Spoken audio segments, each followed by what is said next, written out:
Moi, je suis en train de me bourrer la gueule aujourd'hui, mais ils sont tous au taf en train de bosser et de dire mais en fait, c'est un travail de fou, quoi. Bonjour à tous, bienvenue à la Table de Sèble, le podcast qui mélange aventure, business, management et un peu de gastronomie.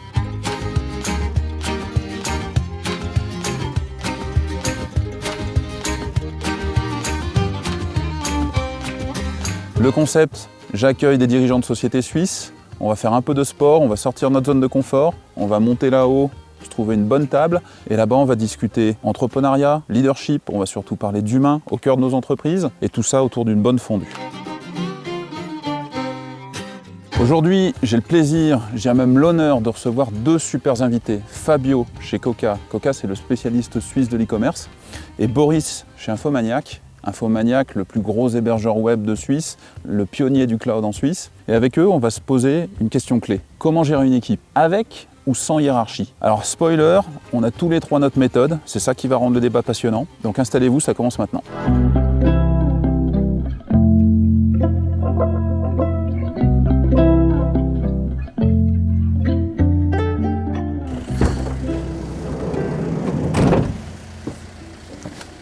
Bonjour Boris. Salut, Seb. Bonjour Fabio. Salut Sébastien.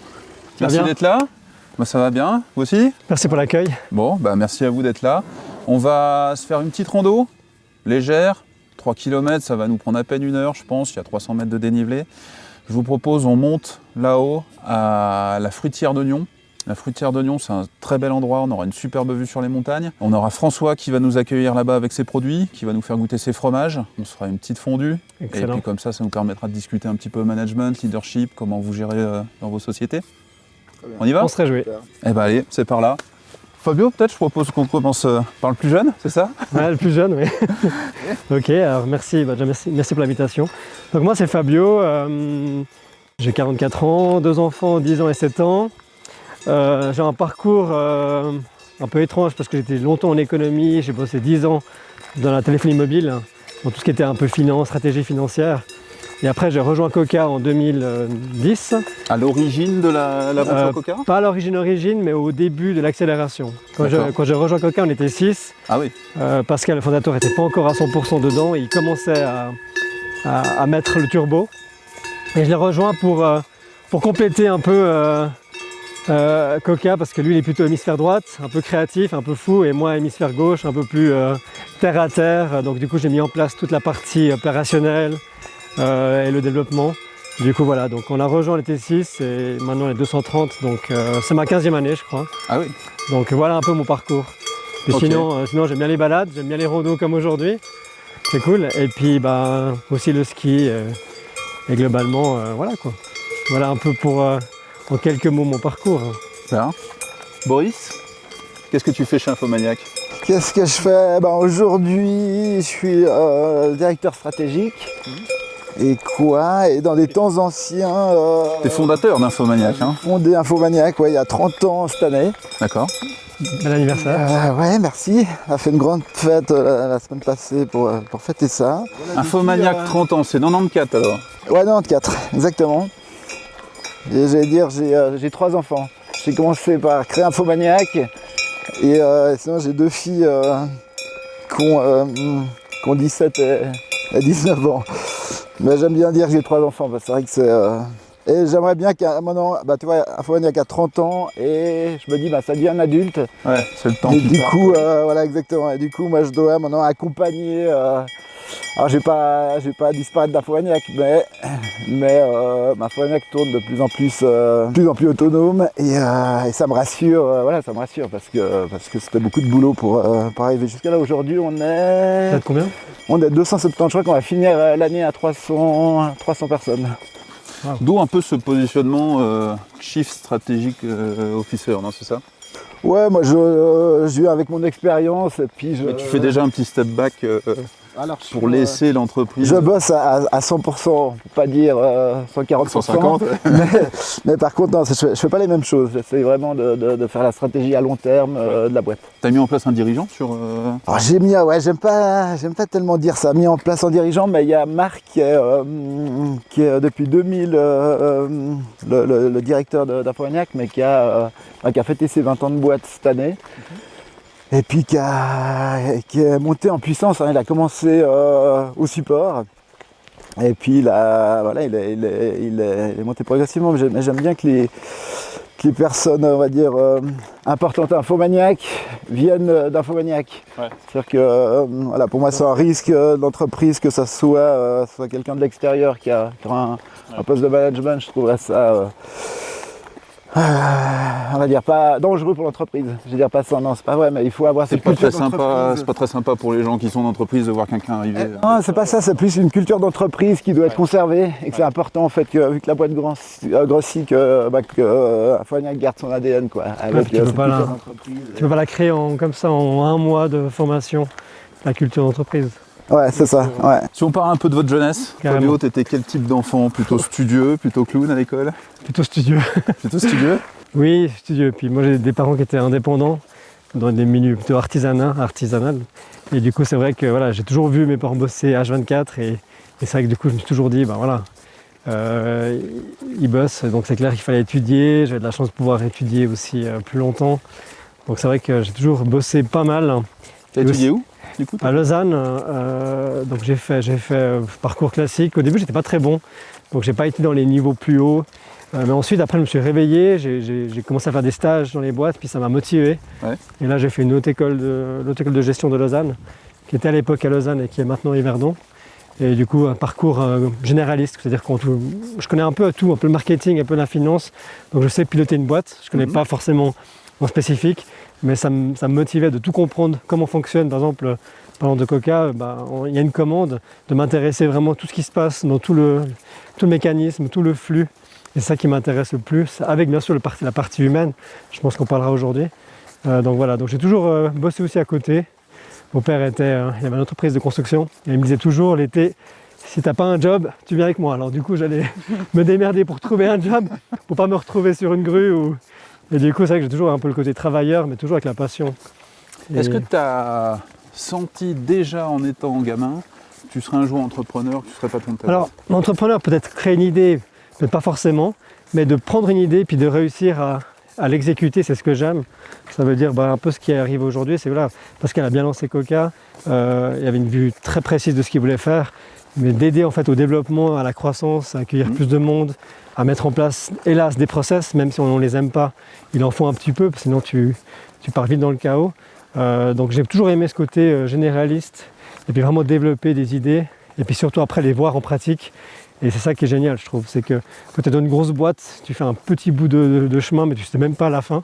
Et là, de vraiment voir une idée jusqu'à l'exécution, jusqu'à des membres de la communauté super heureux, tu t'es dit que tu as fait un bon job. Donc j'aime vraiment développer toutes ces parties-là. Il y a une personne dans ta vie ou un événement dans ta vie qui t'a vraiment poussé vers l'entrepreneuriat, la gestion d'entreprise? Tu le dis un petit peu. Oui, puis les parents, ils étaient, voilà, ma mère est un salon de coiffure, mon père a une entreprise de construction très petite, mais j'ai toujours aimé ce côté où ils étaient indépendants sur leurs choix et ce côté de faire plaisir aussi, parce qu'à la fin, autant ma mère avec des clientes et mon père avec des maisons terminées, tu voyais quand même les gens heureux à la fin, donc j'aimais bien ce côté de donner tout pour qu'à la fin, les clients satisfaits. Ouais. Ça, c'est quelque chose que j'aime bien.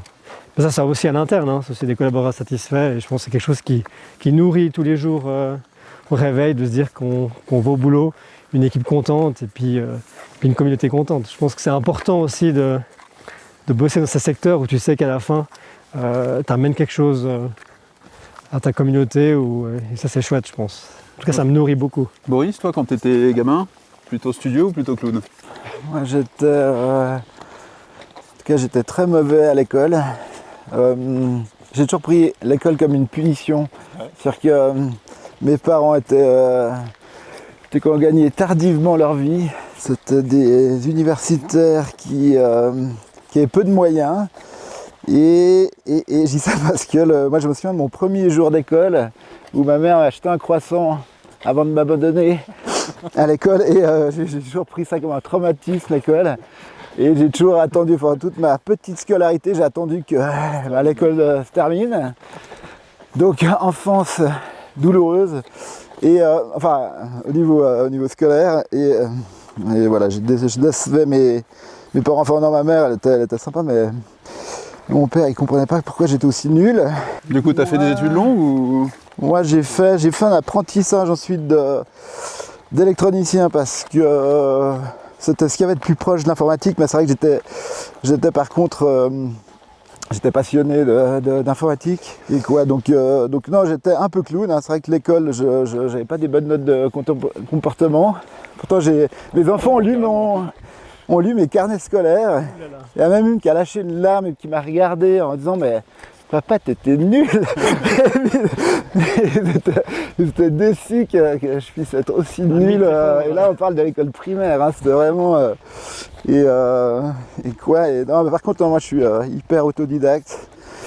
Je m'imaginais pas bosser dans une entreprise. J'ai fait un stage avant de faire l'apprentissage d'électronicien. J'ai fait un stage en mécanique et j'ai dû limer pendant toute la journée un bout de ferraille. Et j'ai vu, j'ai traversé cette boîte, ces bureaux, j'ai trouvé ça horrible. Et dire, mais je vais me faire mon propre boulot parce que je me vois pas être un maillon d'une chaîne et voilà.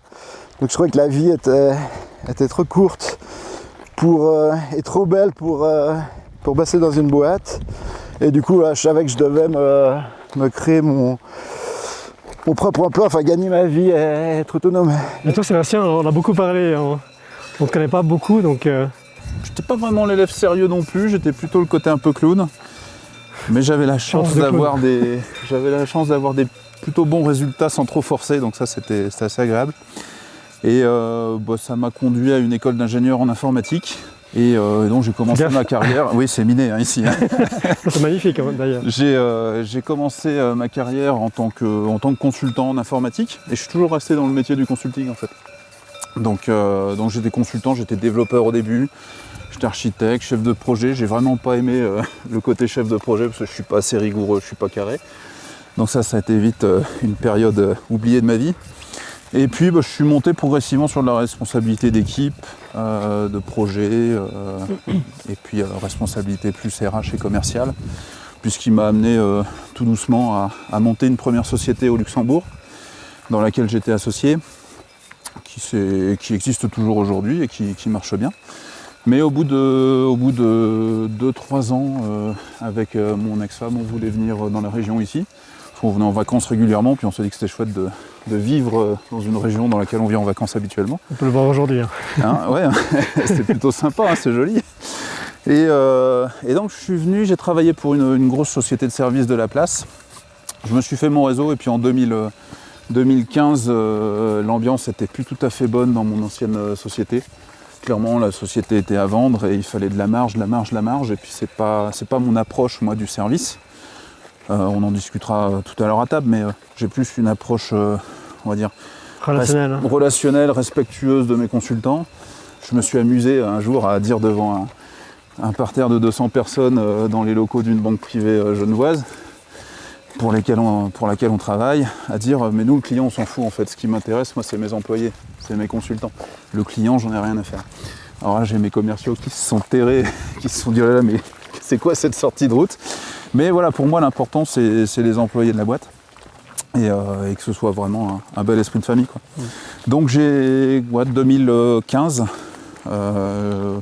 j'ai eu la chance de rencontrer quelqu'un qui était dans mon village, avec qui on faisait du VTT, on faisait de la voile, on faisait du ski, qui m'a dit viens chez Techfirm, viens monter une société de services en informatique, on n'a pas cette branche-là. Tu verras, c'est chouette, on fait 60 jours de ski par an, c'est la liberté de l'entrepreneuriat. Ça m'a séduit, je suis venu, j'ai pas fait mes 60 jours de ski par an, parce que voilà, vous connaissez ça, les premières années, on bosse quand même pas mal quand on est entrepreneur.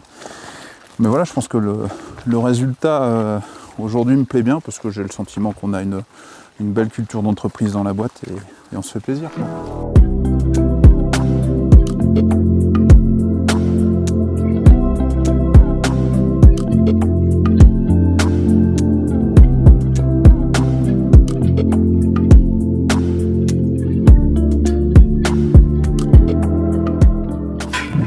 Donc la fruitière de Nyon. On est accueilli par François. Bonjour. Fabio. Bonsoir. Enchanté. Bonsoir, Bonjour François. Bonsoir. Venez, suivez-moi. Merci de nous accueillir François. Ouais, On te suit. je fais faire attention. La fruitière d'oignon, le chalet devant. Alors bienvenue à ceux qui nous rejoignent. Vous êtes sur la table de Seb. On est à la fruitière d'oignon. Donc François nous a accueillis tout à l'heure. Il nous a laissé un bel apéro. Il est en train de nous préparer en cuisine une bonne fondue. On va aller un petit peu plus loin dans le sujet qui nous intéresse aujourd'hui, là, avec une question. Comment on gère bien une équipe ? Est-ce qu'il faut une hiérarchie ou pas de hiérarchie ? Donc avant d'aller complètement dans le fond du sujet, j'aimerais vous entendre parler quand même de comment vous gérez vous vos équipes, comment ça se passe chez Infomaniac et chez Coca. Peut-être tu peux me parler un petit peu de leadership éthique. Alors, j'apprends un nouveau mot. Je ne savais pas qu'on pouvait faire du leadership éthique, mais donc je suis obligé d'improviser là, parce que non, mais j'ai jamais associé leadership et éthique et comment ça fonctionne Infomaniac. On a parlé un petit peu là dans la balade de dire, on essaie de faire en sorte que on a besoin d'organiser parce qu'on est de plus en plus nombreux. On a besoin d'avoir des responsables, mais c'est plus pour la communication, c'est-à-dire que les infos circulent et que tout le monde aimerait savoir comment fonctionne un peu partout, enfin ou beaucoup de gens, mais ça prend du temps et on a besoin que les gens soient efficaces. Donc on a des responsables qui sont là pour la coordination, qui sont pas forcément les mêmes personnes, hein, qui sont là pour revenir, enfin expliquer à l'équipe par rapport à la review management ce qui s'est raconté. Donc c'est plus des passeurs.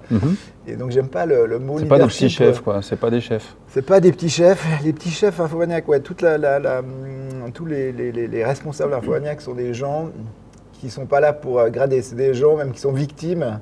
Et on leur demande, on négocie pour qu'ils deviennent responsables, hein, souvent, pas systématiquement, mais souvent c'est des gens en fait qu'on se poste parce qu'ils aident à faire monter en fait les autres personnes. Et donc au début historiquement, à Infomaniac, on avait des responsables en fait qui étaient très bons techniquement. Et du coup, qui devaient avoir une équipe parce qu'ils ne pouvaient pas faire tout seuls.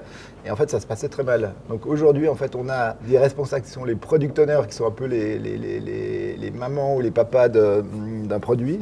Après, on a des personnes qui sont meilleures pour la communication et qui vont s'occuper, on va dire, plus de l'humain dans l'équipe et qui vont faire les passeurs dans les review management. Mais on essaye de faire en sorte il n'y a pas de petits chefs et on veut surtout pas de petits chefs et on veut plutôt des gens humbles qui s'occupent bien de leur équipe et qui font monter leur équipe en puissance, quoi. Donc c'est peut-être ça le leadership éthique, mais c'est comme ça que ça marche. On touche un peu là la question que je posais tout à l'heure, avec ou sans hiérarchie.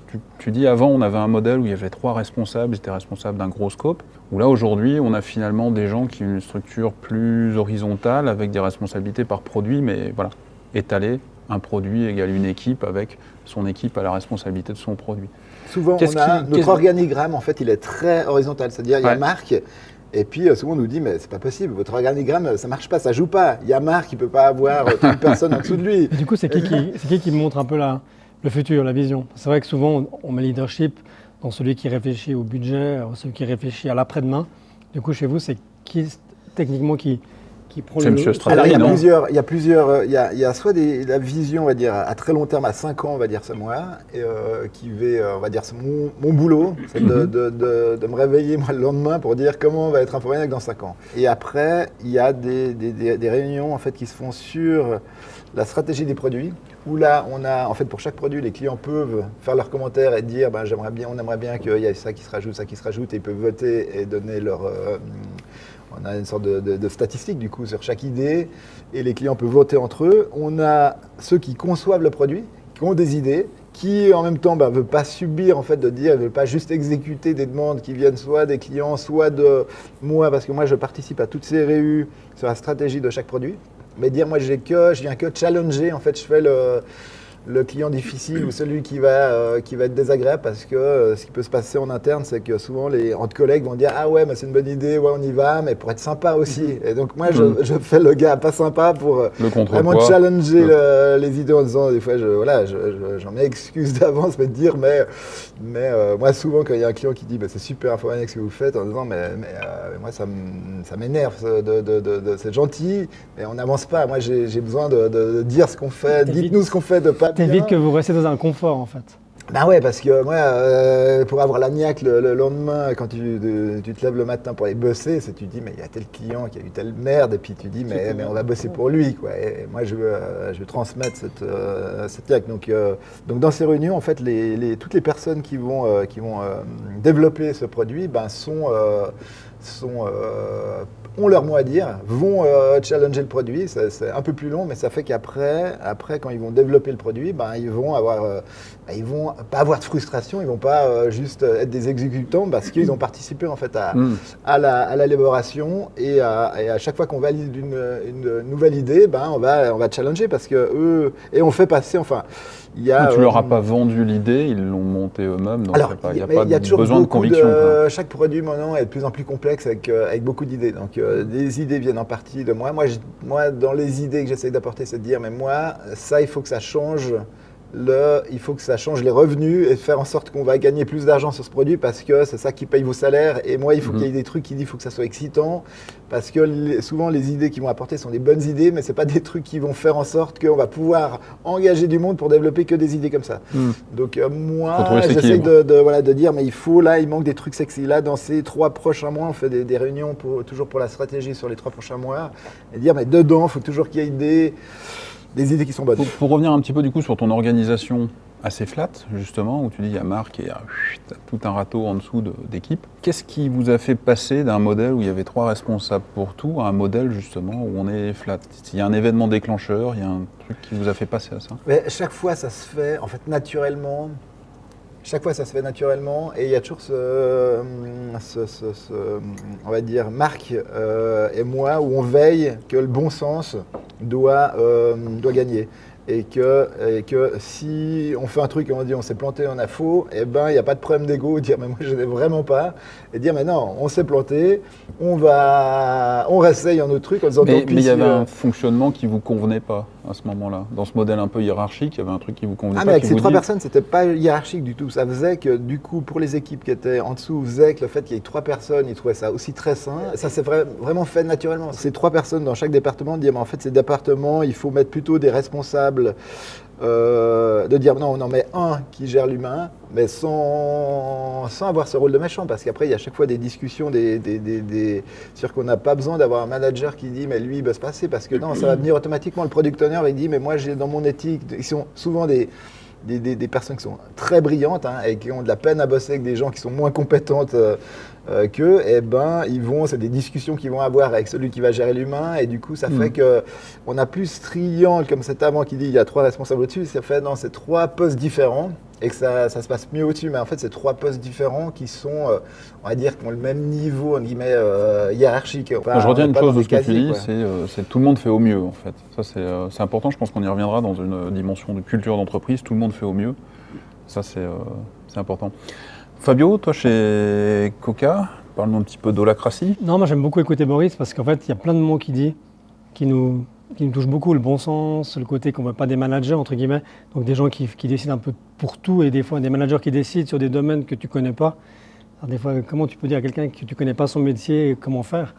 Donc c'est vrai que nous, on s'est retrouvés un peu dans la situation, un peu dans la même croissance quasiment en termes de taille aujourd'hui. On s'est retrouvés aussi, surtout, en fait, le Covid a beaucoup marqué nos esprits, c'est qu'on était déjà une 50aine, il n'y avait pas d'organigramme. Donc tu n'avais à aucun endroit où c'était écrit Boris est responsable de la stratégie. Donc ça a toujours été fait avec le bon sens, parce que comme on aime bien, je pense que tout a été décidé, beaucoup de projets ont été décidés devant un verre, devant l'apéro. Et c'est vrai qu'on était une équipe, on était sur un plateau, tu dis voilà, on a une idée, demain on fait ce produit fun, ok, un dev, un machin, et tu le faisais. Et puis petit à petit, on a eu beaucoup de métiers, on a un logicien, on a des développeurs, du marketing. Et c'est vrai qu'on commence à avoir beaucoup de palettes de métiers différents. Et puis petit à petit, on commence à avoir quand même des spécialistes. Donc chacun s'est pris un peu leurs responsabilités. Et on est resté 4-5, entre guillemets, leaders à l'époque, naturels, parce qu'on était là depuis quasiment le début pour la plupart. Donc il y avait ce côté légitime, il y avait ce côté de connaissance. Et tout le monde venait vers nous pour nous demander est-ce que j'ai le droit d'acheter un plateau d'apéro pour l'apéro de 5 heures. Donc c'est vrai qu'on a commencé à avoir du micromanagement tout le temps. Puis nous on leur disait mais vas-y, va acheter. Pourquoi tu nous demandes? Oui mais je ne sais pas si je peux, etc. Donc nous on a toujours eu une philosophie de laisser les gens proposer, faire, sans mettre de barrière. Au début tu peux l'expliquer que tu as le droit d'aller acheter ton... Mais quand tu commences à grandir, certains n'osent pas. Et c'est là qu'on a vu quand même qu'il y avait quand même des dysfonctionnements où il y avait beaucoup de gens qui avaient des idées. Ceux qui avaient la grande gueule, ils la sortaient, et les autres un peu cachés. Et pendant le Covid, on était tous chez nous, en partie en tout cas, et on était par silos. Donc il y avait le marketing qui bossait entre eux, toutes les équipes bossaient entre eux, puis on voyait qu'il y avait peu de communication, et surtout on ne savait pas qui faisait quoi en fait. Et c'est là qu'on a dit, ok, il nous faut un organigramme, il nous faut une structure, il faut quelque chose. À la base, on ne voulait rien faire, on voulait faire naturellement, par le bon sens, de dire aux gens, allez-y, prenez des idées, puis les gens disaient, ok, mais est-ce que j'ai le droit, pas le droit? On a cherché vraiment une structure qui nous permettait de pouvoir garder quelque chose de vivant, de bon sens, qu'en fait on donne le pouvoir à ceux qui font et pas ceux qui sont entre guillemets décideurs. Et c'est là qu'on s'est penché sur la création. Au début, moi j'étais contre parce que je le voyais comme une secte, parce que t'as des jargons. Déjà le mot fait peur. Ouais, le mot fait peur. Déjà, moi j'étais à Paris, on était formés à Paris, et à la fin je suis rentré des collègues, j'ai dit non, on n'y va pas. Qui a proposé l'holacratie chez Coca? On était 3-4, on regardait beaucoup de boîtes, il y a 2-3 boîtes en Suisse, LIP, il y a Loico aussi qu'on fait un dérivé. On suivait beaucoup ces boîtes-là puis pour comprendre. Puis à la fin on s'est dit ok, on va à Paris, on était se faire former une semaine pour voir un peu qu'est-ce que c'était. Et en rentrant on s'est dit au début mais il y a trop de jargon. Mais petit à petit on s'est dit ok, mais peut-être qu'il nous faut cette boîte à outils qui donne les règles en fait. Qui surtout, il y a aussi une structure en fait, une sorte d'organigramme, on a dû en fait mapper chaque rôle de Coca. Mais pas chef d'entreprise, mais vraiment, dans mon rôle de chef d'entreprise, je fais quoi? Je fais du recrutement, je fais du budget. Oui, on a une boîte qui... Exactement, donc c'est vraiment, ça s'appelle un encodage. Et ça nous a permis de mapper. Je me rappelle toujours ce premier jour, on a dû construire Coca. Et en fait, Pascal et d'autres personnes, on a dessiné Coca 3 manières différentes. Donc ça veut dire que les 3 ont voyé Coca de manière totalement différente. Puis on se dit à un moment donné, mais si nous on voit différemment Coca, imagine les autres 100 personnes dessous. Donc c'est là qu'on... C'est intéressant, parce que ça veut dire que souvent... On pense avoir un organigramme qu'on met dans le placard, puis après tu vois que les choses se passent différemment. Donc on a dû vraiment dessiner Coca comme elle était réellement. Et toi tu parlais beaucoup de responsabilité avant, de rôle. On a dit ok, qui est responsable de quoi? Et on devait noter chaque rôle. Et chaque rôle on doit créer en fait à chaque fois, c'est quoi son engagement par rapport à la boîte.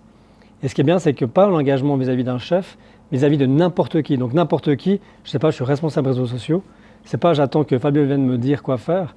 Tout le monde peut lui demander « Ah, j'ai un poste à faire, qu'est-ce que je peux faire ?»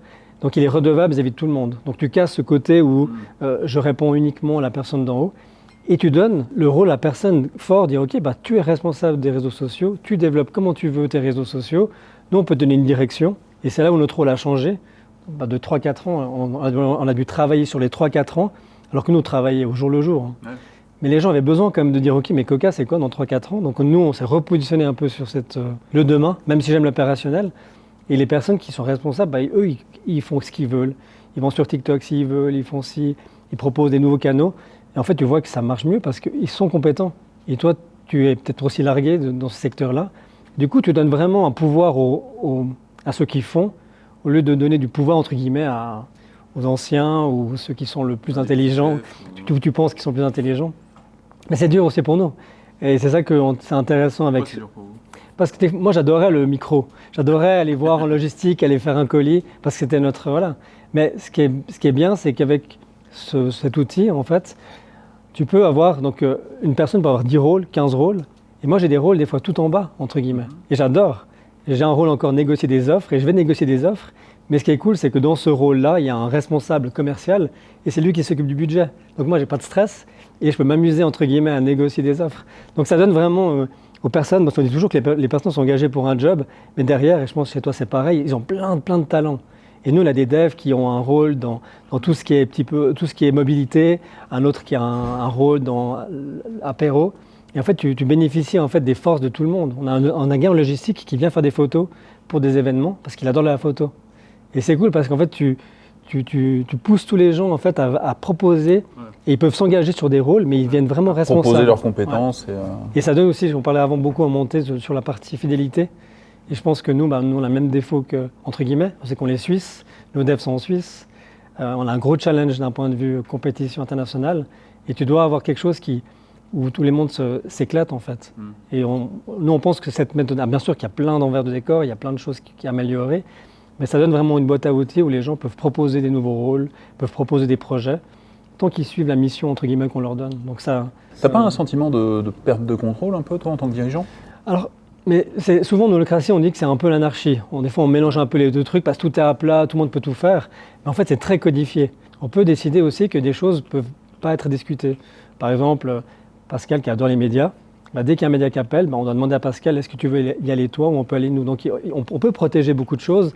Et en fait, ça donne un cadre qui existe. Dans toutes les boîtes, il y a un cadre, sauf qu'il est invisible. Là, on le note. Voilà, pour les réseaux sociaux, il faut passer par ce cercle-là. Ça ne veut pas dire que je n'ai pas le droit d'écrire. Sur LinkedIn, j'ai le droit d'écrire, mais je demande quand même leur avis. Est-ce que je peux écrire? Oui, vas-y. Mais au moins, tu cadres un peu et tu peux en fait structurer. Et, par exemple, la vision 5 ans, on l'a bloqué au niveau, pilotage. Mais tout le monde peut venir proposer, si on fait ce projet-là, etc.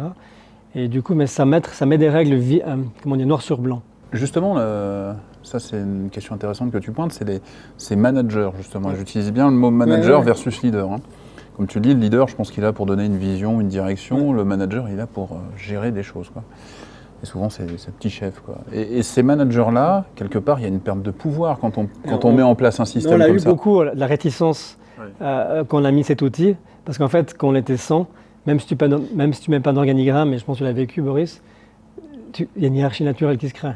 Tu as celui-là qui est là depuis 5 ans, qui est plus ancien. Et en fait, ces gens-là avaient peur, parce qu'ils disaient « mais moi, je suis bien ». On parlera de la réticence après, mais du coup, on parlera surtout de comment vous surmontez la réticence, mais au moment où vous le mettez en place, il y a de la perte, il y a des gens qui partent, il y a des gens qu'il faut virer parce que jamais ils rentreront dans le moule Non, parce que vite les gens ont compris que c'était un modèle en fait où ils pouvaient s'exprimer. Un caméraman François, qui s'endort. Sacré François. Non, donc Oui, en fait, beaucoup ont peur du jargon. On fait beaucoup de formations pour expliquer le jargon, mais le jargon, on voit qu'il facilite le fait que ça va beaucoup plus vite pour la communication et tout, parce que les règles sont plus posées. Mais c'est plus l'engagement qui était difficile, c'est qu'on a engagé quand même des gens qui venaient peut-être d'anciens modèles classiques, puis ils disent, mais moi, comment je me retrouve là-dedans ? Parce que voilà, j'ai un des gens qui jargon. Sont carriéristes, qui comptent leur carrière en fonction du nombre de gens qui gèrent en dessous. Comme ça. Ça, c'est dur. Et puis, le sentiment de perdre un peu le contrôle. Puis en fait, ces gens ont vite compris qu'en fait, ils ont une bonne équipe qui est engagée à Coca, qui est motivée, qui ont des compétences, et au contraire, tu donnes plus de responsabilité, tu délègues un peu plus de responsabilité, et tu vois que tu n'es plus seul à porter ton département, mais tu es une équipe en fait.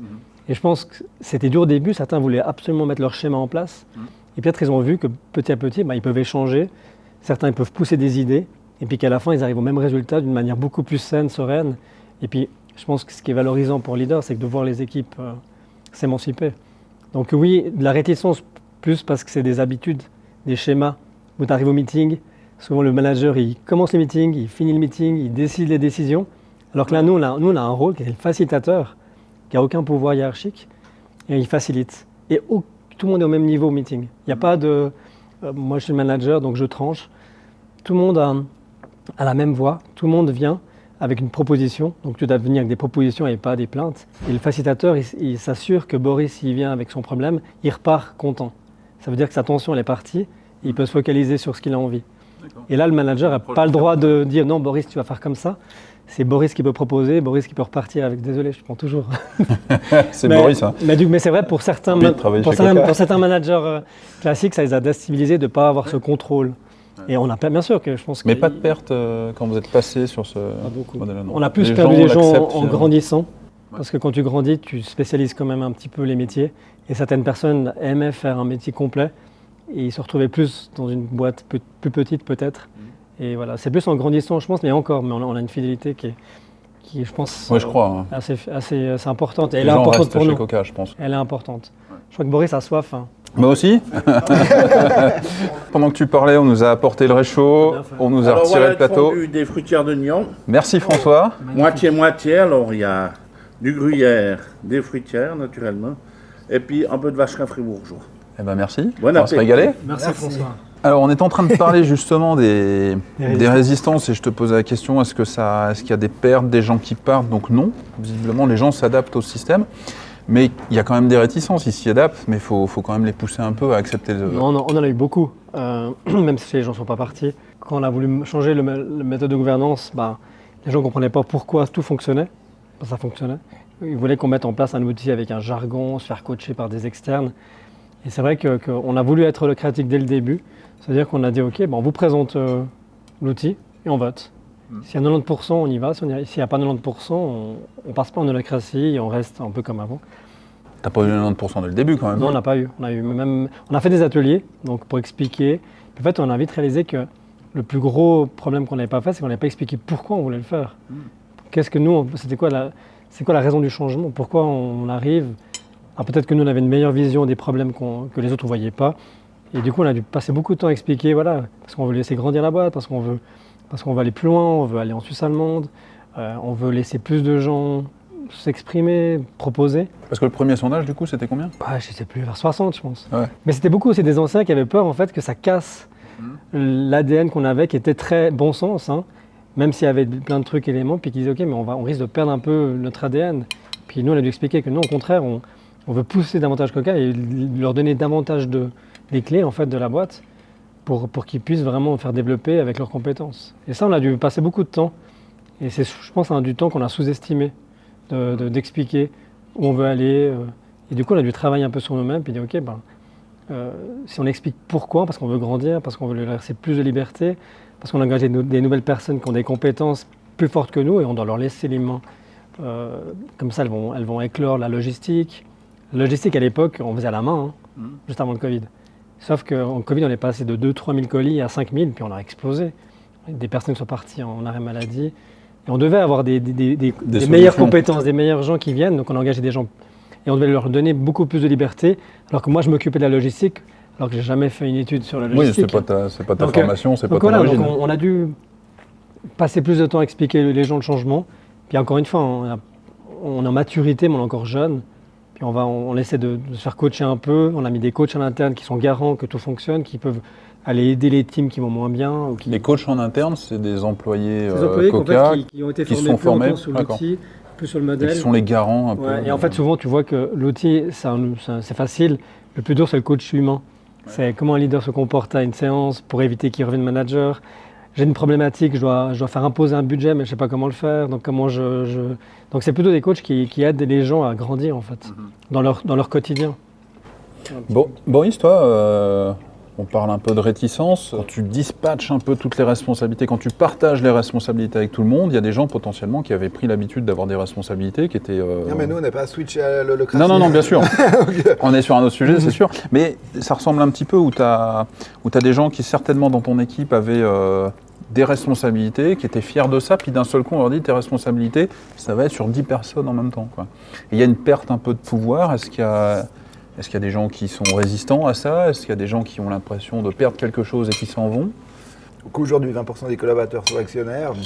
Ce qui est arrivé cette année, c'est qu'une personne a démissionné parce qu'elle était vexée qu'elle n'aie pas des actions cette année. Elle n'était pas suffisamment inévitable, cette personne, ou c'est ça, irremplaçable. Comme j'ai expliqué, de dire, mais aujourd'hui, toutes les personnes qui sont, on va dire les actions aujourd'hui d'Infomaniac, c'est des actions qu'il ne faut pas acheter, que moi je vends en fait même moins cher que ce que j'ai acheté à mon associé à l'époque. Ah oui. Parce qu'à l'époque, en fait, on était très... Alors la boîte se développait pas, mais on était beaucoup plus... c'était très bénéfique.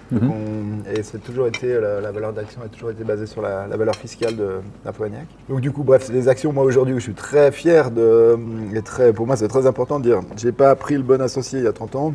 Et aujourd'hui, toutes les parts que j'ai rachetées à mon associé, je veux qu'elles soient distribuées à mes vrais associés qui sont les employés, qui sont tous les employés en fait, qui sont des moteurs ou qui sont comme moi, qui sont impliqués dans Infomaniac. Du coup, tu n'as pas une réaction entre les gens entre guillemets qui n'ont pas reçu, se sont sentis un peu exclus, Ou est-ce que ça a été bien explicité Bah, ou- c'est assez discret, hein. C'est-à-dire qu'aujourd'hui, la boîte s'agrandit, hein, donc c'est pas moi qui vais forcément choisir en disant moi j'ai mes petites idées avec mon expérience. Et puis après, il y a tous les autres actionnaires d'Infomaniac qui sont pour moi des éléments clés, ils vont proposer en fait des nouvelles personnes. Mhm. Pour pas que moi j'oublie en fait des gens qui disent mais moi, Ouais.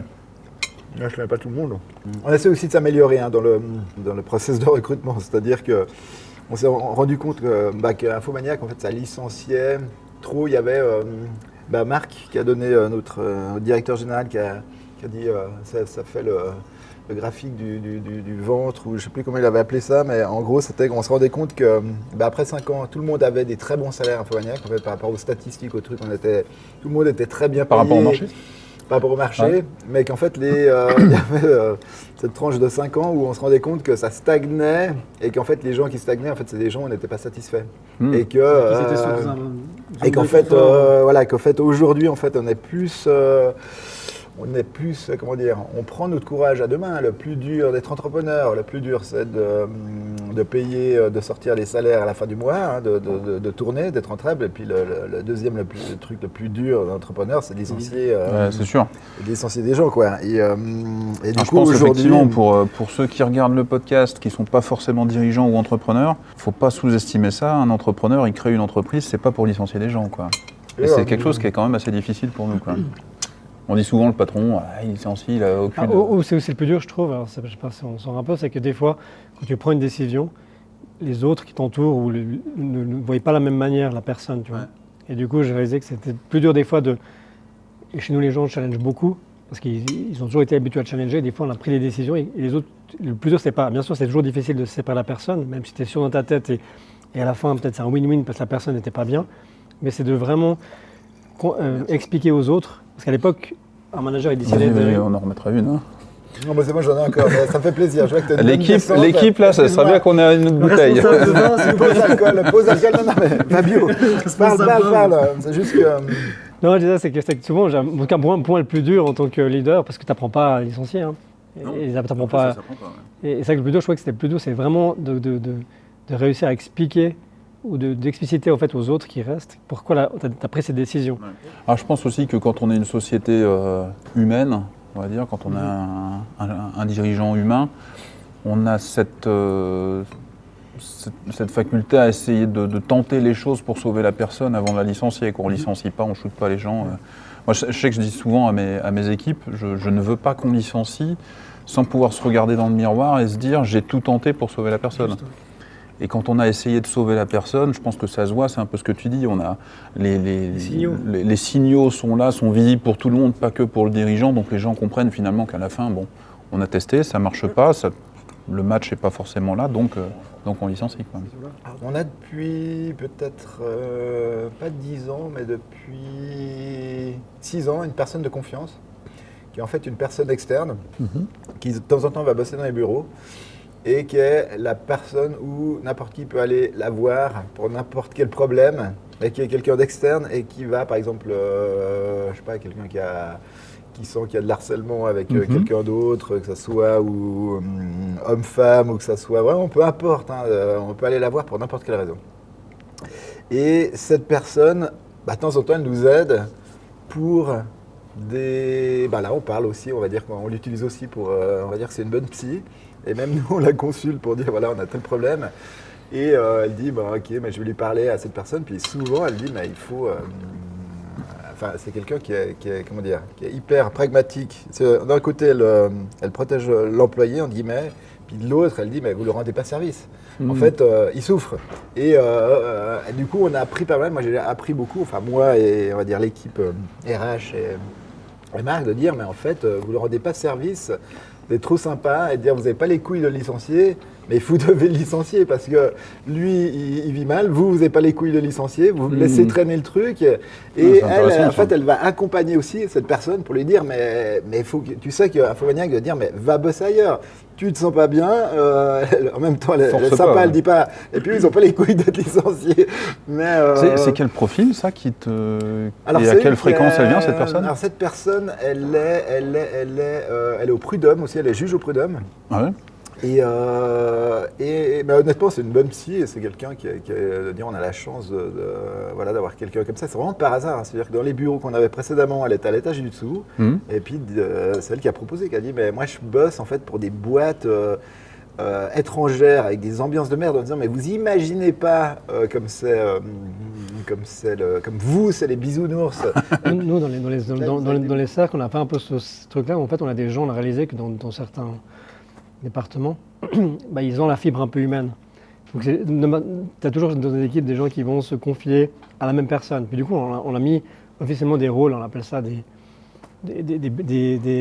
buddies, ou je sais pas comment tu appelles. Et ces personnes peuvent aller consulter ces personnes, mais vraiment. Puis après, c'est ces personnes-là qui nous remontent des fois des problématiques. Et puis voilà, donc c'est pas une personne dédiée, mais c'est vrai que c'est dans un secteur, surtout dans des départements un peu plus tendus, la logistique, où les gens ont de la peine à s'exprimer, parce que c'est des jeunes qui ont toujours été habitués à des modèles très top-down en logistique, parce que la logistique, ils n'ont pas la même, tu vois, le Crassi, eux, ça ne leur parle même pas au début. Et puis même là, on a dit, ok, il y a ce rôle-là qui est un gars de vos gars, mais il est bien écouté, puis il vous aidera à remonter, à dire, ok, va voir plutôt lui, va discuter avec la team qui s'occupe des people, etc. Donc on a mis un peu des... Puis c'est des gens en fait qui naturellement ont cette fibre-là, donc on parlait au moment d'utiliser un peu les compétences des gens, qui ont cette fibre un peu humaine et que ça permet des fois de remonter des choses qu'on ne voit pas. Effectivement, moi j'aime bien dans ce genre de discussion, c'est qu'on ait des idées à réappliquer après dans nos entreprises. Alors j'espère que ça pourra servir à du monde. Mais c'est un super concept. C'est la fondue qui donne des idées. Comme quoi, il y a beaucoup de discussions autour de l'apéro qui génèrent des belles idées. Quoi. Je crois que la première fois qu'on s'est rencontré, Boris, c'était devant un repas. Donc, tu vois. Voilà. D'ailleurs, on a demandé une bouteille, mais ils sont toujours pas repassés. Ah non, mais il y a encore un petit fond. Bon, donc on nous a apporté une nouvelle bouteille, c'est parfait. On a ce qu'il faut. Petite question. L'holacratie, tu le fais avec un L apostrophe, l'holacratie, c'est pour tout le monde ? Je peux le mettre demain dans ma boîte, Boris peut faire pareil chez Infomaniac. Je reçois beaucoup cette question parce que beaucoup de monde aime bien regarder ce qui fonctionne, puis on grandit, puis ça a fonctionné depuis l'extérieur, même si ça fonctionne aussi à l'intérieur. Même nous, on a hésité, mais c'est vrai qu'à un moment donné, on avait hésité de prendre une structure un peu classique, puis de mettre des briques, etc. Et on a voulu quand même prendre le framework de base, qui est très... Tu reçois une constitution qui est très cadrée. Puis on s'est dit, on a même une constitution qui dit les règles et le pouvoir de chacun. Non, après, on peut, voilà. C'est vrai que quand j'en parle, j'aime pas forcément parce que c'est très jargonné. Mais c'est vrai que nous, on a décidé de le prendre, même si c'était contre nos valeurs, parce que nous, on a toujours aimé créer. C'est toujours dit, on sait mieux que les autres, on va créer nous-mêmes à notre sauce, à la coca, à la sauce coca. Puis on s'est dit, non, on prend le truc de base, comme ça nous évite d'aller un peu à gauche, à droite. Et après, on le fera évoluer. Alors, sur cette question, moi, les choses que j'aime beaucoup dans l'holacratie, et ça a beaucoup changé, c'est les formats des meetings. C'est qu'à l'époque, les meetings, t'arrivais, les gens avaient des listes complètes de sollicitations, de plaintes, etc. Et c'est vrai que dans l'outil qu'on a, en fait, déjà, comme je l'expliquais avant, il y a un facilitateur qui gère l'heure, parce que ça dure 1 heure et point final. Et les gens ne peuvent pas venir uniquement avec une plainte. Ils doivent venir avec un début de proposition, parce qu'on veut que tout le monde soit acteur. Et pas juste, je demande à mon boss pourquoi ça ne marche pas et il faut que ça marche. Et puis, donc, du coup, en fait, voilà, à l'époque, on recevait des dizaines de meetings, on mettait des tickets rouges quand ça allait bien, pas ou ouvert. Puis il y en a beaucoup de tickets rouges et tu en as tellement que tu les prends, tu ne sais pas quoi faire. Là, les gens doivent venir déjà avec une brique de proposition. Donc c'est une idée. En fait, ils apportent une idée. Okay. Et puis après, on est tous là et tout le monde est au service de la personne. Et puis tout le monde peut donner son avis. Puis à la fin, lui, il dit, ok, moi je décide de donner une action à telle ou telle personne pour qu'il fasse ce projet ou autre. Donc en fait, ça responsabilise beaucoup plus les personnes et ce côté plainte, on l'a moins. Donc c'est vrai que le format des meetings, par exemple, je trouve qu'on perd beaucoup de temps dans les meetings. Et souvent à la fin, tu ne sais même pas par quoi tu as commencé. Et là, le framework t'oblige vraiment à être très précis. Tu as un facilitateur qui se focalise sur la personne. Et à la fin, tu sors des vraies actions et des next steps. Tu n'as pas une prolifération des rôles ? Parce que quand tu dis justement, il y a une personne responsable de faire l'apéro. On a eu ce côté où barbecue, etc. Comment tu contrôles ça ? Ce qui est marrant, c'est qu'au début, quand tu vois des gens qui viennent avec des propositions, toi, en tant que dirigeant, tu es là. Tu ronges un peu ton os, tu dis non, mais c'est débile, on n'a pas besoin de ça. Puis en fait, tu laisses faire le truc. Parce que le gars, ça le soulage. Peut-être que ce rôle-là, il ne va pas bouger. Des fois, il y a des gens qui posent un rôle, qui disent ok, ils font un rôle. En fait, tu le laisses. Puis 6 mois après, personne ne le touche, puis on l'enlève. Mais sur le moment, il était nécessaire. Puis après, on a quand même une règle, ça c'est quand même du bon sens. C'est qu'en fait, on demande que les gens qui sont engagés pour un rôle, ils doivent être à 80% pour leur rôle. Ça veut dire que si je suis développeur iOS, je dois faire du développement iOS pendant 80%, puis après on te laisse 20% pour proposer des choses. Sinon, ça, comme tu dis, je viens pour être développeur, puis je finis à organiser les repas au restaurant. Le but, c'est quand même, on se dit quand même, si une personne elle veut faire un autre rôle, c'est qu'à un moment donné, elle est frustrée. Et ça veut dire que soit elle fait un autre rôle, soit elle part. Donc, ça permet aussi de pouvoir aussi sentir les gens qui ont envie de changer de secteur. Non, quand je parlais de prolifération de rôles, c'est surtout tu vas très loin dans le détail des rôles en fait. Des fois, je déteste le côté, c'est pas écrit dans mon rôle. Quand tu demandes à quelque chose à quelqu'un, puis tu dis, mais toi, c'est du bon sens. Oui, vas-y. Et après, on changera. Donc, il y a ce côté angle mort, mais je trouve malgré tout de mettre de l'explicite, ça permet d'éviter l'implicite. Et je pense pas. Au début, on a voulu créer beaucoup de détails, puis maintenant, on reste sur des choses assez simples, mais qui sont claires. Bon, François vient nous servir le dessert, meringue double crème. Je pense qu'on va se régaler. C'est notre premier épisode, donc n'oubliez pas, abonnez-vous à la chaîne YouTube, likez, partagez, commentez, ça nous permettra de faire d'autres épisodes avec des invités de marque à chaque fois. Peut-être pour le dessert, on pourrait parler un petit peu de l'avenir de vos sociétés. C'est quoi un peu l'avenir d'Infomaniac? Comment tu vois les choses d'ici 5, 10 ans? Comment tu vois ton bébé? Mon bébé, alors d'un côté, il y a un aspect, moi, pour consolider l'éthique et de réussir à faire que cette boîte garde son ADN. On va rentrer en bourse. On va rentrer en bourse, mais ça sera comme Swatch Group, LVMH ou L'Oréal, c'est-à-dire qu'il n'y aura que 10% des actions d'Infomaniac qui seront cotées en bourse, mais qui vaudront 90% de la valeur d'Infomaniac. Et les 90 autres actions, elles seront, alors, dans un premier temps, aux collaborateurs dont moi, et ensuite, moi, j'ai fait une fondation qui aura la majorité, en fait, des droits de vote et qui aura le seul but, en fait, de garder, en fait, préserver le mot éthique d'Infomaniac, l'ADN d'Infomaniac. Alors d'un côté, il y a cet aspect-là.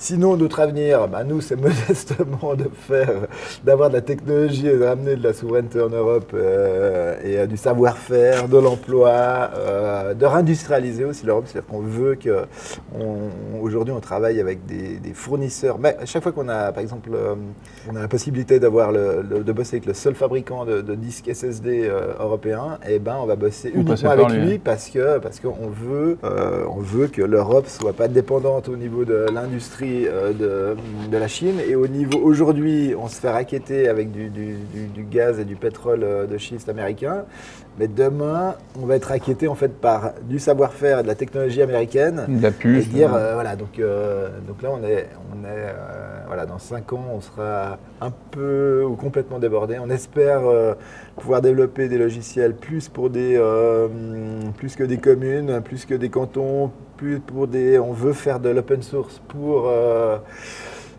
des pays européens et d'arriver à ce savoir-faire, pas seulement pour des logiciels, le rendre open source et de dire mais on peut avoir d'autres Infomaniac qui utilisent la technologie Infomaniac mais qui ne s'appellent pas Infomaniac mais qui soient des très belles boîtes en Espagne ou Portugal. Donc en fait, tu vas organiser un réseau de concurrents pour Google et botter le cul de Google, quoi. Exactement. Ça, avec beau, de l'open source et avec de dire mais dans l'open source en fait aide, on le voit dans l'IA, c'est hyper puissant mais pas assez organisé. Nous on veut réussir à dire mais Infomaniac, le but c'est pas d'avoir plein de thunes, donc les gens qui vont investir d'ailleurs dans Infomaniac, ça sera pas dans un objectif, on sera un peu comme AWS, c'est-à-dire qu'AWS ne reverse pas de dividendes mais c'est une action qui est cotée et qui monte, et Infomaniac c'est de dire mais on doit avoir ce type d'économie qui est en place en Europe et on veut démontrer que dire mais c'est pas normal que le GAFAM en fait a 90% du marché et on doit inverser la tendance et d'avoir plein de jolies boîtes en Europe. Donc voilà, il y a quoi faire pour les 5-10 prochaines années même. Fabio? Pour nous, c'est de devenir suisse. Aujourd'hui, on est très suisse romand. Comme j'expliquais avant, Coca, on a 1 million d'utilisateurs aujourd'hui. Et c'est vrai que malgré tout aujourd'hui, même si on se considère comme une plateforme communautaire ou une communauté très active, ils participent au forum, ils échangent, ils nous challengent, on crée des produits avec eux. Et c'est vrai qu'aujourd'hui, malgré tout, on se fait concurrencer par l'e-commerce mondial, chinois, on parlait avant. Et c'est que nous, on veut garder vraiment cette proximité, même si on parle de digital, on veut garder ça, c'est notre différenciation, sinon on ne pourra jamais régater contre les mastodontes. Donc c'est vraiment de toujours trouver des produits communautaires, de créer des produits avec la communauté. On a créé un abonnement mobile, Je sais qu'on a même un partenariat là-dessus avec Infomaniac, de créer des propositions à notre communauté qui font sens et qui sont uniques. On en parlait avant, on fait des partenariats avec des hôtels de luxe en Suisse, des restaurants, toujours pour faire découvrir en fait, à notre communauté des nouvelles choses, de nouvelles choses, mais toujours de proximité et surtout devenir suisse-allemand, parce qu'aujourd'hui on est très suisse-romand. On fait quasiment 75% de notre chiffre d'affaires ici. On n'a pas parlé avec toi d'ailleurs de tes concurrents justement. Ouais. Tes concurrents aujourd'hui sur Suisse ou en Europe? Le concurrent, je veux dire, c'est tout le monde qui vend entre guillemets des propositions de produits et autres. C'est que on s'est toujours considéré unique parce qu'on a ce côté communautaire que les autres n'ont pas ou peu. Il y en a un Suisse allemande qui le fait à petite échelle, mais vraiment ce côté où voilà, c'est pas juste on présente un produit et tu viens pour le produit, mais tu viens pour la confiance de la sélection, tu viens pour la confiance des personnes qui sont derrière. On a un restaurant récemment qu'on a ouvert, les gens adorent venir nous voir. Donc c'est garder vraiment ce côté proximité et artisan, parce que malgré tout, chaque produit est testé, chaque hôtel est testé, chaque vin est goûté. Et du coup, c'est une sorte de confiance qu'on donne. Et c'est garder ce lien-là, mais sur des nouveaux produits. On aimerait bien toucher des problèmes qui stressent un peu les gens, que ce soit les assurances. On a touché le luxe, on a touché les téléphones mobiles. Donc on aimerait bien toucher des aspects qui intéressent les gens, mais toujours créer une sorte de projet communautaire unique. Donc on veut se différencier en ne vendant pas uniquement des produits que tu trouves partout, mais en créant des produits. Ça prend plus de temps, mais c'est ça qui tient le mieux sur la durée. Voilà, tu connais un peu cette théorie de l'océan rouge, l'océan bleu? Bien sûr, ouais. Voilà, donc t'es un peu ça, t'es clairement... L'océan bleu, c'est que t'es tout seul et du coup, t'as pas un produit unique. T'as un produit où il y a tout le monde qui se bat pour et du coup, il est rouge de sang. Rouge de sang dans l'océan, tout le monde se bat, tous les requins se battent. Et puis après, nous, c'est de rester suisse. Rester dans un autre océan bleu justement, rester suisse, se démarquer, se différencier. Et ça, c'est un challenge. Je pense qu'on doit travailler aussi, on parle beaucoup d'IA aussi. C'est-à-dire qu'on doit capitaliser sur notre savoir pour rendre les opérations plus faciles, moins coûteuses, pour continuer à développer en Suisse. Parce nous, on y croit beaucoup, parce qu'on voit que le fait d'avoir nos développeurs à côté, en 2 jours, on peut développer une idée, parce qu'ils sont là, ils sont imprégnés de coca. Donc c'est garder cette Swissness qui est important à nos yeux. Et ça, je pense que c'est quelque chose qu'on partage beaucoup avec Boris et qu'on respecte aussi. C'est ce qu'on fait de plus fou. Ça me donne beaucoup d'espoir en tout cas, parce que moi qui ai justement une société de service où j'embauche des informaticiens pour les mettre chez des clients, on se dit mais demain on va être pris par les pays de l'Est, par le Maghreb, C'est bien qu'il y ait encore des sociétés qui se disent, c'est bien qu'il y ait encore des sociétés qui disent on veut rester suisse et on veut produire suisse. Mais je pense que c'est bien longtemps parce que tu as un côté où tes devs connaissent le produit ou connaissent ce que tu fais. Et je pense que c'est aussi eux qui viennent avec des propositions. Nos devs, on doit réfléchir à l'e-commerce de demain ou l'expérience de demain et pas copier tout le monde. Donc c'est uniquement en ayant ta team proche que tu peux échanger, discuter, les laisser aussi pousser des idées. C'est ce qu'on fait de plus fou. Ça coûte tellement plus cher. Souvent les gens disent le fait que vous utilisez des panneaux solaires européens qui coûtent 2 fois plus cher que les Chinois. Non, ce qui coûte le plus cher, c'est qu'il y a 200 ingénieurs qui sont à un salaire genevois à Genève et un salaire au Vietnam ou en Ukraine ou en Roumanie, ils sont 10 fois moins chers. Et dire mais le truc le plus dingue qu'on fait, c'est qu'on est tous ici, quoi. C'est qu'on résiste. Ouais. Et on ne résiste pas. Et c'est que ça marche. Et il n'y a même pas de résistance. C'est-à-dire que ça fonctionne et que, heureusement, j'aurais dit, on aurait été une boîte qui appartiendrait à un fonds d'investissement, où on se ferait racheter, mais pour les trucs qu'ils font, c'est dire, mais vous êtes fous. Quand je discute avec des concurrents qui sous-traitent tout leur développement à l'étranger, mais ils hallucinent de dire, mais ils seraient complètement cons de claquer autant de fric. Pour de l'humain ici, et dire, mais nous, notre sans-avis, c'est quoi? C'est de dire, mais on doit réussir, c'est plus possible. Enfin, moi, je veux plus qu'on ait une industrie mondialisée comme on a maintenant. On va dire, on a le pire, on l'a fait. Bon, François nous a gâtés. Moi, j'avais bien mangé, j'ai plus faim. Je pense que vous aussi. On est bien. Merci. Il manque peut-être une petite moitié-moitié. Il manquerait peut-être un petit Dijon. François. On va appeler François. Juste, je vous propose un petit jeu. Je vous ai interrogé en off sur des anecdotes que vous avez pu vivre dans vos entreprises. On va les afficher à l'écran. Enfin, on va en afficher une à l'écran. Et je vous demanderai, vous qui nous regardez, de deviner à qui elle se rapporte.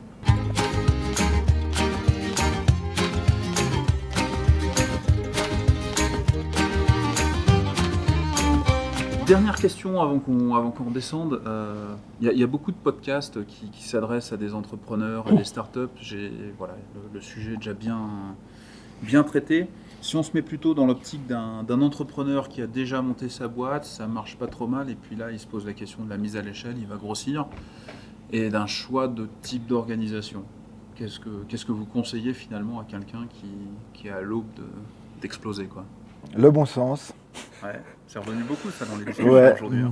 Je sais pas, moi je lis pas trop de bouquins de ce côté-là. Il faut que ça se fasse naturellement. Pas de théorie, pas de il faut que ça méthode, soit sain. J'aime pas moi les. Bon, après ça dépend en fait quel type d'entrepreneur on parle. Attention, on est reparti pour 1h30 de discussion. Non, en fait, moi, il y a beaucoup de gens qui disent je veux être entrepreneur, mais ils disent mais non, il ne faut pas être entrepreneur, il faut avoir aimer quelque chose et de faire sa passion son métier, quoi. Et donc après, il faut que ça se fasse naturellement. Hein. Après, si c'est quelqu'un qui veut être entrepreneur et qui veut savoir comment faire, non, j'ai aucun conseil à lui donner. T'as aucun conseil à lui donner? Non, mais parce que. Mais non, mais parce que ça doit. Non, mais dans le sens. Non, mais dans le sens. Je sais pas, moi, la semaine passée, on m'a posé la question de dire, mais pour vous, c'est quoi le succès? Puis cette question m'a un peu énervé. D'abord, je lui ai répondu quoi? C'est éphémère. Parce que je pensais à nos 30 ans, là, où. On a failli perdre un collègue et la vie est courte. Non, mais et après, j'ai dit, mais en fait, c'est du travail. C'est du travail et de dire, ben voilà, comme une chanteuse, une star comme merde. Il faut me citer comment s'appelle l'américaine là, qui cartonne. Taylor Swift, ouais. De dire, mais voilà, je pense qu'elle chantait dans sa chambre, dans sa salle de bain, dans sa cuisine, dans son salon. Enfin, je veux dire, c'est du travail. Donc, quel conseil j'ai à donner? C'est de dire, il faut s'accrocher, il faut le faire à fond, sa passion, et le faire aussi avec humanité et bon sens, quoi. Dès qu'il a des collègues. Voilà, c'est déjà, je trouve, un bon conseil. Dans toutes nos discussions depuis le début de la journée, dans toute la montée, dans tout le repas, il y a beaucoup d'humilité, j'ai l'impression, chez Infomaniac, et ça c'est un trait en tout cas agréable à voir. Ben oui, pour moi, c'est pas gagné. C'est-à-dire qu'en fait, on se dit bravo Infomaniac, c'est une grosse zone, mais non, on est tous en train de bosser comme des fous là. Moi, je suis en train de me bourrer la gueule aujourd'hui, mais ils sont tous au taf en train de bosser et de dire mais en fait, c'est un travail de fou, quoi. Et c'est pas un truc, voilà, ou de dire mais voilà, donc si tous les gens qui aiment bosser dans leur passion, eh ben. Ils vont y arriver, vivez votre passion et voilà. T'as réussi, Fabio, je te connais depuis longtemps maintenant. Tu as réussi à coacher, à cadrer un gars qui part dans tous les sens. À dire, tu es le discret directeur pour moi, hein, de Coca. Mais t'es un gars carré qui le fait avec Passion Info. Moi, quand j'écoute Pascal, j'ai dit, mais putain, mais il déconne complètement, ce mec. Et quand j'ai connu Pascal, c'est avec Fabio qui l'a cadré. D'ailleurs, vous faites une bonne synergie, une bonne équipe, un très bon duo. Pour suivre Maurice, je pense que la thématique de l'équipe est importante. Parce que, encore une fois, nous, je pense que Infomaniac, même s'ils ont de la technique derrière, nous, on n'a pas de logiciel, on n'a pas de licence. Donc, c'est l'humain qui crée tous les jours ce qu'on fait. Et comme tu disais, il y a beaucoup de gens qui bossent derrière, et beaucoup. Et je pense que c'est vraiment l'entourage qui doit rester aussi fort au début et qui peut changer, mais garder avec les mêmes valeurs, être sûr que les mêmes valeurs restent. C'est pour ça qu'on s'entend bien avec Pascal, parce que lui, il essaie de garder les mêmes ADN. Moi, j'essaie de pousser pour que ça grandisse en gardant les mêmes valeurs. Et puis d'être entouré des personnes qui ont un fort savoir-être. Récemment, on a commencé à engager beaucoup de gens par leur force, je dirais CV, par un beau CV. Puis en fait, on voit qu'il faut des beaux CV, mais il faut surtout des gens qui adhèrent, qui suivent, qui sont là quand il y a les coups bas, et qui sont là quand ça va moins bien, qui sont réactifs.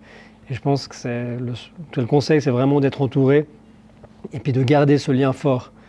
Et dès que tu sens des tensions dans des teams ou un non-alignement sur la suite, c'est là où ça part souvent en sucette, quoi. Donc c'est vraiment une belle équipe. Et puis avoir du fun, avoir de la passion. Parce que je pense que tous les événements qu'ils font, Infomaniac ou qu'on fait, si les gens n'ont pas de plaisir, ils ne viennent pas. Ouais. Donc ils viennent parce qu'ils y croient et ils sont vraiment marqués par le Stempel, Infomaniac ou Coca. Petite moitié. Oh, magnifique François. Une manière de conclure. On l'attendait celle-ci. Voilà. Merci François. Merci en tout cas, bonne santé. merci pour l'invitation. Le repas était Ça parfait. vous a plu? C'était Magnifique. très bon, Bravo. très bon. La charcuterie qu'on a eue au début, c'est une partie, c'est toi qui la faisais. Oui, alors Ah ouais? c'est nos vaches qu'on a ouais, une partie de la viande en Valais. Ouais. Puis on fait, avec une partie, on fait de la viande séchée. Mais malheureusement, je n'en avais plus. Et puis l'autre partie, on fait des salamis. Ok. Ouais. Le fromage, on a eu quoi à l'apéro? Alors, le fromage à l'apéro, il y avait spécialement du gruyère qu'on fait ici. Ouais. Alors, 2-3 explications sur le gruyère. On en fait 15 tonnes là. Ah, par rien que année. ça. Ouais, sur 4 mois. Combien de vaches vous avez ici? 145 sur 3 sites. Il y en a 5 serres, il y a le chalet derrière dessus. Et puis le chalet devant où c'est les fruitières. On a 8 ans de vaches ici, 33 au chalet derrière et 26 à Saint-Cercle. Alors, on fait ces 15 tonnes de gruyère. Et puis, ce gruyère, eh ben, il affine en partie ici. Puis après, il part à Bulle. C'est gruyère sans nos acheteurs. Disons qu'ils l'affinent et puis après qu'ils revendent. Voilà. Puis moi, pour ma consommation personnelle, j'ai droit à 1200 kilos que je peux reprendre chaque année. C'est une belle consommation. Voilà, et que je vends à mes clients. Mais du coup, tu peux l'appeler quand même gruyère. Alors, pour être un gruyère AOP alpage, le produit doit être fabriqué déjà sur place. Ça, c'est le principal pour être un AOP gruyère alpage. Ok. Le produit doit être fait sur place et il peut s'affiner ailleurs. Voilà. D'accord. Et puis les contingents de gruyère sur les alpages, ils ont été tout simplement calculés par rapport aux surfaces des alpages. Comme là, on a 150 hectares de prairies et ça nous donne 15 tonnes de gruyère. Les calculs sont assez simples. Comme ça, il n'y a pas d'histoire. Tout le monde est un petit peu voilà, Et bien rétribué. le surplus éventuel, si tu produis plus. Alors, ils ne nous le payent pas, ils nous le déclassent. Ouais. On est Ah même ouais, ok. amendé. Ok. Ah ouais. Ah, fromage au noir, ils n'aiment pas. Alors, on a l'interprofession du gruyère qui règle tout ça, qui s'occupe des contingents. Et puis, comme maintenant, ces dernières années, il y en avait un petit peu trop de production en Suisse sur le gruyère. Alors, ils nous ont mis 7% de moins à produire sur le contingent. Ok. Pour cette année, j'avais que 14 tonnes à faire pour essayer de rééquilibrer un peu le marché. Ok. Parce qu'on vendait beaucoup en France, puis les Français aussi, depuis qu'il y a eu le Covid, depuis que le franc est haut, Ouais. ils ont de la peine à acheter chez nous. Ouais. Et aussi, sans restriction de compter, eux, parce qu'ils en font aussi trop maintenant. Alors il faut y vendre tout ça. Qu'est-ce qui influe ta production? La météo un peu Alors ouais, sur la qualité en alpage, on a beaucoup plus de problèmes à réguler les qualités, parce qu'il y a beaucoup de la météo. Ouais. Là, moi, j'ai pas l'électricité ni l'eau potable. Alors, c'est génératrice. La génératrice, on ne peut pas la laisser tourner jour et nuit. Alors, on a un petit peu des caves qui montent en température. Ça peut influencer aussi la qualité. Donc, quand il fait très chaud, les fromages, on les garde 15 jours, puis ils nous les ramassent. Parce qu'à Bulle, ils ont des caves qui sont régules, thermorégulées, refrigérées. Ouais. Et puis là, on a des caves qui peuvent monter jusqu'à 17-18. Alors, ça, c'est pas bon. Alors, ils nous les évacuent. Et qu'est-ce que tu nous as servi là? Alors ça, c'est une moite-moite. Ouais. C'est moitié liqueur de poire et moitié alcool fort. Pardon. Voilà. Santé. Santé. Allez. À votre santé. Santé. Santé Sébastien. Merci beaucoup François. Ouais. Merci Merci pour François, l'accueil. Merci Fabio, merci Boris. Merci. Et puis à bientôt pour un autre épisode alors. À votre santé. Merci. Je vais taper une cloche moi. Je vais taper une cloche moi. C'est bien. Belle collection.